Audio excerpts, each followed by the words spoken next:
Randy Robinson at Life Today TV. I am here with Penny Nance, who is the CEO of Concerned Women for America. And for the record, yes, it is bigger than the National Organization of Women. That's there right. There are more conservative women organized than feminists. That's right, than the other side.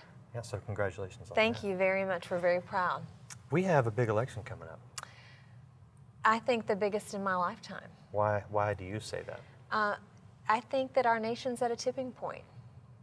We have the opportunity to go forward and be the same great constitutionally principled nation that our founding fathers spilt their blood for on battlefields in Lexington and Concord and Boston and Yorktown, or we can be diminished.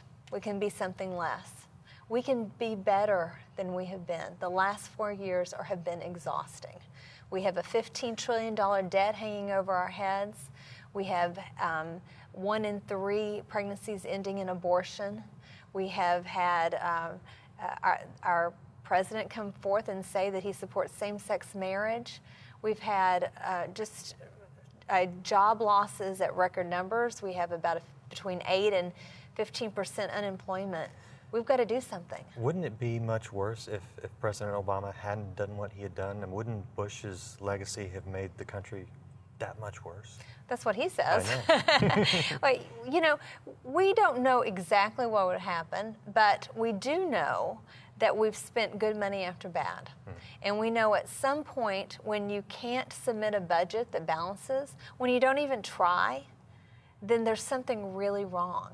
We have, looked at the pie chart of spending in this country, and it's unsustainable. And folks that, like you and I, we have no belief that we're going to ever receive Social Security, and we know that we've got to protect the folks that are on it now, and I'm completely committed to that. But we also have to create a sustainable fiscal help for our nation going forward. So we've got to make some really good choices. We've got to look long and hard at our budget, and we've got to make, the tough decisions that need to happen, and that takes leadership. You talk about leadership. We have the choice now, from a Christian perspective, of someone who professes to be a Christian and someone who is a priest or something, some level of authority in the Mormon Church, which most traditional Christians do not believe is, within mainline Christianity. Why would we not choose the professing Christian over the cult member? Well, actually, I think we learned a really hard lesson in the Carter years. We chose a lot of evangelical Christians. I was too young to vote back then, but I remember my parents discussing it. Whether they chose the professing, born-again, believing Christian named Jimmy Carter, or whether they chose someone else. And they went with the Christian guy. And fortunately, he wasn't a very good leader. And so, while I think your beliefs are important, I think where your internal compass is essential. I think that you also have to look at what they say they believe as far as policy. And I don't want to judge this president. He says he's a Christian. Perhaps he is. But I will tell you that the policies that he's put forth run contrary to almost everything that I believe that Scripture teaches as far as moral values, as far as the sanctity of marriage. We've talked about that. As far as the unborn. He has been the most pro-abortion president in U.S. history. And he started at day 3 with outlawing the Mexico City policy that up until that point had said that our U.S. tax dollars would not pay for abortions abroad. So he came in day 3 and did away with that. And now the U.S.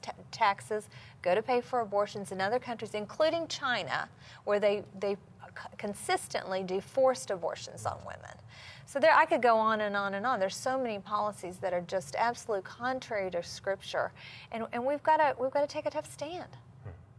Planned Parenthood says that our tax dollars don't go towards abortions, at least with them. Baloney. But but beyond that, and I don't believe that either. But baloney. Beyond that, you're saying our tax dollars are actually going to well, fund that's just abortion. one piece of it. Planned Parenthood, boy, now you're going to get me going. Planned Parenthood gets almost $1 million a day of our tax dollars. We are broke. And we are giving $1 million a day to the nation's largest abortion provider. Now, they will say, well, that's only a small part of what they do, but it's a very large part of what they do. They do about 360,000 abortions a year. They're the abortion superstore. We just drove by the big one in Houston. On the highway, and their money, they're ripe with money. The head of their group, Cecilia Richards, makes about $400,000 a year. They are rife with money. They have plenty of money. But that's just one piece of our tax dollars that's paying for abortion. We have money here in this country. We have money that we're giving to the UN.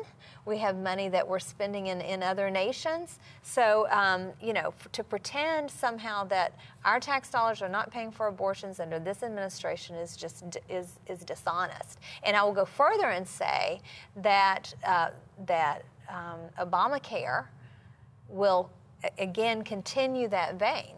We will be having to take part in an insurance scheme that allows our tax dollars to pay for abortions. We will all be complicit in someone else's abortion under Obamacare. When a guy like me, especially a white guy like me, who stands up against Planned Parenthood or these things, we're told, oh, it's a war on women. You're standing up against essential women's services, many of these women minorities. But look, now, as a woman, what do you say? If Planned Parenthood wanted to spin off their services and only do, first off, they don't do one mammogram. They don't do mammograms. They pretend they do mammograms, and so the whole Susan G. Komen thing got a little dicey, but they don't. They're the middleman, and so Susan G. Komen's money or our money goes from Planned Parenthood. They skim some money off the top, and it goes to somebody else that actually does it. They do exams and those kind of things. If that's all they wanted to do, I would have no problem with that. If CWA has no position on the issue of birth control, if all that they were interested in doing was birth control, that would be a different story. That is not what they're interested in. Where they're really making their money is on abortion, and it's historical. Margaret Sanger, the founder of Planned Parenthood, was a racist, was a eugenicist, and called people who she considered less human weeds, and her goal was to wipe them out. And to this day, the majority of Planned Parenthood clinics are located in minority communities. That is not by accident. You think they are? I think they're racist. You think they're racist? I'll say it. I absolutely believe that. I would maybe doubt you if it wasn't for the fact that I've heard phone calls to Planned Parenthood where they say, I'd like to donate the money for an abortion and make sure it goes to a minority child or to a black child. And they say, okay, we can do that. Well, young and beautiful Lila Rose has been the underground camera woman for conservative women, has gone in, and she's got some other stuff that's going to come out in the very near future I think you'll be very interested in. This is not the end of the story. I was on the phone with her today, but they're up to their old tricks, I will tell you that. And we have got to cut off their funding. If they want to exist, they need to raise money the way that Concerned Women for America raises money. I go to people who are like-minded and I ask them to donate. And I pray that they do, and when they do, we're able to do our good work. We're able to lobby, we're able to go to media, we're able to be active in state capitals. We've started college chapters. We're going to do all of that, but we're doing it through our donors, not through the tax dollars, and they need to live to the same standard. Different topic. Mitt Romney, we were told he has a gender gap. He has a problem with women. Do you think that that's legitimate? Do you think he does have a problem I would with women? say that what you're hearing about the war on women is actually the war for women. Women have, and it's correct that they should be concerned. Women have carried every presidential election since 1964. We vote in larger numbers than men. But what people don't realize is that women are not monolithic. Just like men aren't monolithic. Sure. We're over half of the population. So traditionally, women are late deciders.